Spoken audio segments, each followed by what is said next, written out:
resultados do protesto ou da declaração da Câmara de Compensação, então esse é o prazo que você tem também para executar o avalista de um cheque.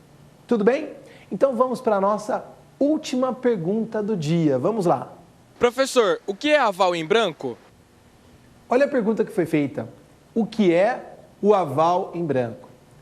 Assim como eu já disse aqui a respeito do endosso, que o endosso pode ser em preto ou o endosso pode ser em branco, e o endosso em preto é aquele que identifica o endossatário. O endosso em branco é aquele que não identifica a figura do endossatário. Este mesmo raciocínio, esta mesma regra, também se aplica para a figura do aval. Então, meus amigos e minhas amigas, o aval também pode ser em preto e o aval também pode ser em branco. O que é o aval em preto? Aval em preto é aquele aval em que o avalista identifica o avalizado. Ele demonstra lá, no momento em que ele vai dar o aval, está dizendo, olha, eu garanto o pagamento desse título, mas garanto em nome de fulano, garanto em nome de ciclano. Então, está bem claro quem foi identificado. O avalizado já foi identificado no momento do aval. Esse é o aval em preto. E o aval em branco? O aval em branco é justamente o contrário, não é assim? O aval em branco é aquele aval em que o avalista dá o aval, porém ele não identifica o avalizado. Não fica claro, você olha para o aval e não vê lá. Puxa, mas quem que ele está garantindo? Ele deixou claro no momento que deu o aval quem é o garantido? Não. É o que acontece na maioria das vezes quando o avalista dá a simples assinatura no anverso do título. Ele deu uma simples assinatura na frente do título, é o chamado aval em branco, e não disse quem vai ser o garantido. Agora, é importante que você saiba o seguinte, que no aval em preto é muito fácil, saber quem é um garantido, porque está lá, até porque o avalista disse lá, o garantido vai ser fulano, o garantido vai ser ciclano. Então, ótimo, ficou fácil de saber quem é o garantido. Agora, no caso do aval em branco, não é tão fácil assim. Então, a pergunta que se faz é, no aval em branco, então, quem é o garantido? Então, nesse caso, nós vamos ter que recorrer à legislação.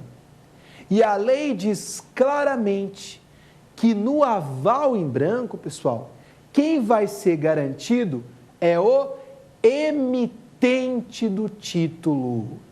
Isto mesmo, o garantido será o emitente do título, aquele que criou o título, aquele que deu origem à emissão do título.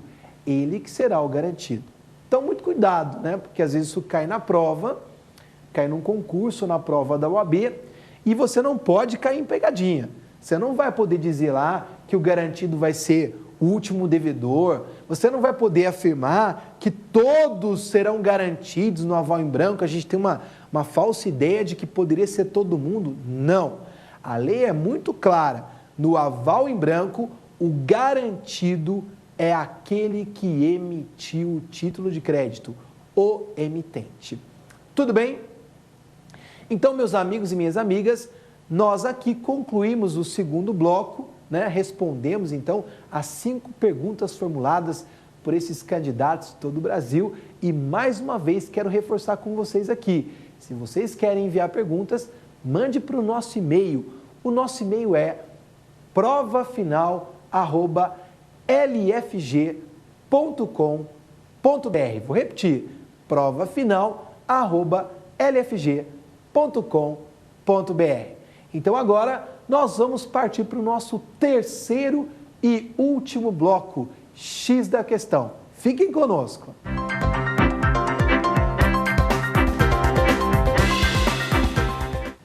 Vamos agora dar início ao nosso terceiro e último bloco, X da questão. Neste bloco nós vamos responder 2 perguntas de provas da OAB que foram aplicadas anteriormente, relacionadas a esse tema que nós tratamos hoje. Falamos de endosso e a respeito do aval. Então vamos para a nossa primeira pergunta do dia. Olha lá. OAB, prova da OAB. E o enunciado é um pouco extenso, mas interessante. Diz assim: de vez em quando, um amigo que mal me cumprimenta ou um colega de trabalho que nunca me ajudou me pede que seja seu avalista. Provavelmente, ele raciocina que perguntar não ofende, só depende da cara de pau de cada um. Por que os bancos insistem em obter um aval de um amigo do cliente? No fundo, o que os bancos querem é reduzir o risco da operação de crédito, arrolando também os bens pessoais do avalista como garantia. Mas que interesse tem o avalista em colocar seus bens em risco sem nada receber em troca? O avalista entra gratuitamente nesse contrato, como um voluntário, um altruísta, sem receber uma remuneração pelo serviço que presta ao banco. O avalista só entra com obrigações e não tem nenhum benefício, só chateação. O banco ficará, obviamente, feliz com o empréstimo que você viabilizou. Uma técnica que eu uso nessas ocasiões e que aprendi com um verdadeiro amigo é ficar indignado com os juros exorbitantes cobrados pelo banco e oferecer o mesmo empréstimo sem cobrar juros.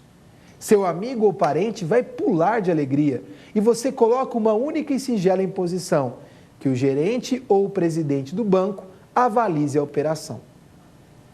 Não é um pedido exorbitante e nenhum gerente de banco poderá recusar, porque é exatamente o mesmo pedido que eles estão fazendo. Seria hipocrisia recusar. Né? Um artigo de Stephen Kanitz, que Procuro um Avalista. Foi na revista Veja, de 12 de maio de 2004, que teve algumas adaptações. Então, diante desse texto, o que o examinador da OAB perguntou? Considerando o texto acima como referência inicial, assinale a opção correta relativamente ao aval no âmbito do Código Civil vigente. Então vamos para a letra A. O avalista não pode, assim como sucede com o fiador de contrato de locação imobiliária urbana, invocar a proteção ao seu bem de família. Olha lá, pessoal. Aqui o examinador está perguntando, está pedindo para assinalar a alternativa correta. Vamos ver as demais alternativas, para a gente comentar uma por uma? Letra B. Da mesma forma que o penhor, o aval constitui uma garantia real, instituída, entretanto, em título de crédito. Depois, letra C. Semelhantemente ao que ocorre na fiança, nenhum dos cônjuges, sem autorização do outro, pode prestar aval, exceto no regime de separação absoluta. E letra D. O aval no Código Civil garante, regra, o benefício de ordem ao avalista. Bom, vamos começar pela alternativa D. O examinador está perguntando aquilo que está correto, né? A alternativa D fala do benefício de ordem ao avalista. Pessoal, o aval tem benefício de ordem? Nós vimos que não, que o que tem benefício de ordem é a fiança. Aval não tem benefício de ordem.